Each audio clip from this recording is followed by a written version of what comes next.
本集預告：中國最大的瀑布——貴州黃果樹大瀑布。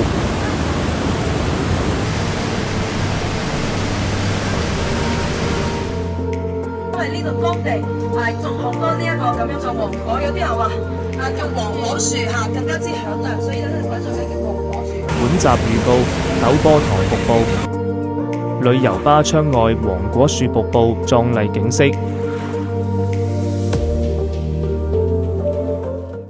精彩嘅內容正式開始。黃果樹瀑布位於中國貴州省安順市鎮寧布依族苗族自治縣，是亞洲最大的瀑布，也是中國最具代表性的國家5A 級旅遊景區。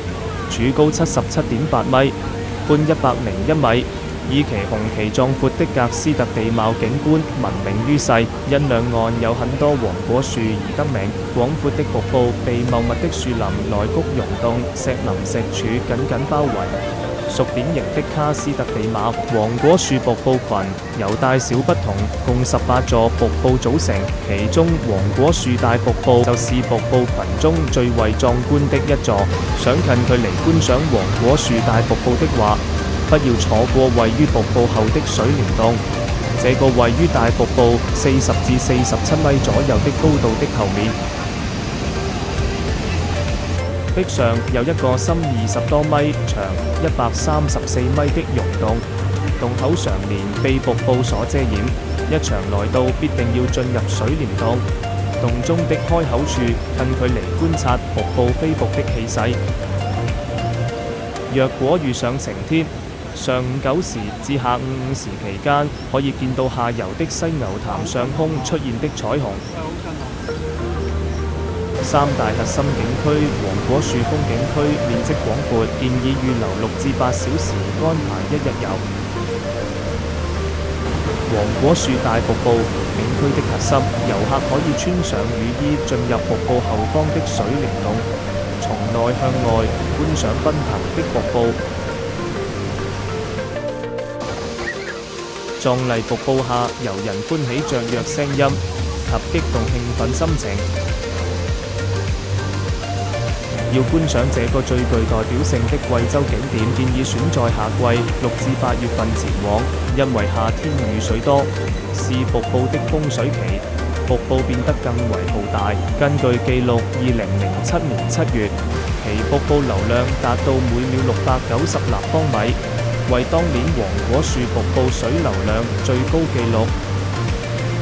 9月至10月秋涼期，水量適中，氣候清爽，周邊樹木轉為秋色，且避開了暑假的人潮高峰。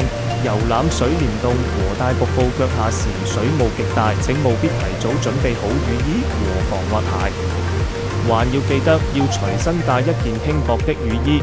遊玩水簾洞時便可以不怕淋濕。天星橋景區以水上石林、溶洞和基石著稱，其下半程的銀蓮醉潭瀑布形如千萬條銀蓮傾瀉，被許多遊客評為景區內最精緻優美的瀑布。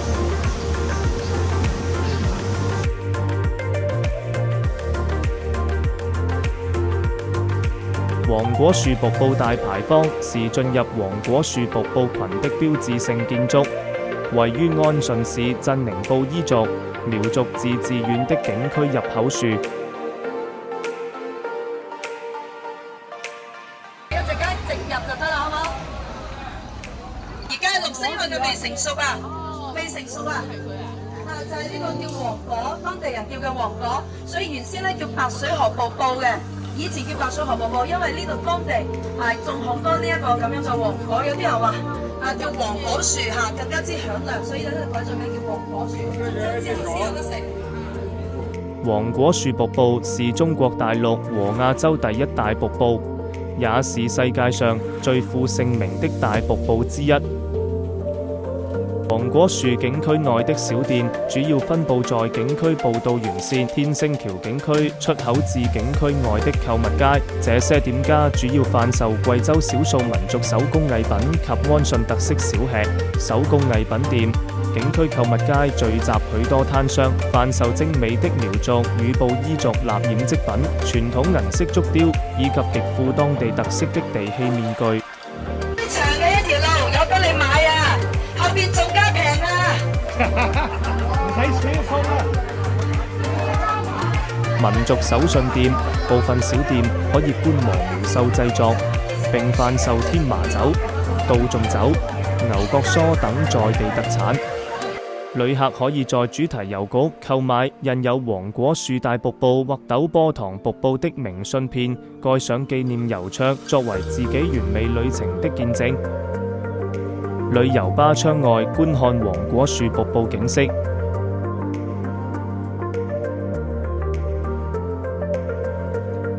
除了黃果樹瀑布外，白水河上還匯集了數十個瀑布，有威儀350多米的羅斯灘瀑布，有高、大、多、基、美的滴水潭瀑布，還有頂寬達105米的陡坡塘瀑布及散面型的天星橋瀑布。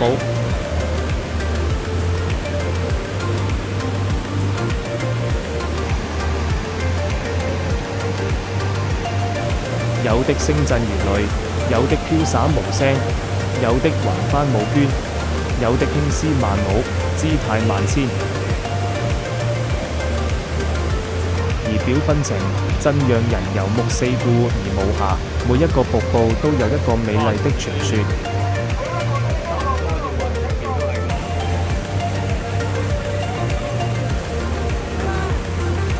陡坡塘景區位於黃果樹瀑布上游1公里處，內有一座由蓋畫灘壩形成的瀑頂，寬105米，高21米，是黃果樹瀑布群中瀑頂最寬的瀑布。陡坡塘瀑布頂上是一個面積達1.5萬平方的巨大熔岩，每當洪水到來之前，瀑布都要發出轟隆的敲聲，因此叫敲瀑。要聞水聲公乾，從隴傾北望，忽有水自東北山翼瀉崖而下，倒入松淵，但見其上壞白闊數丈，翻空湧雪，而不見其下節，蓋為對崖所隔也。這是徐霞客在《徐霞客遊記》中對陡坡塘瀑布的描述。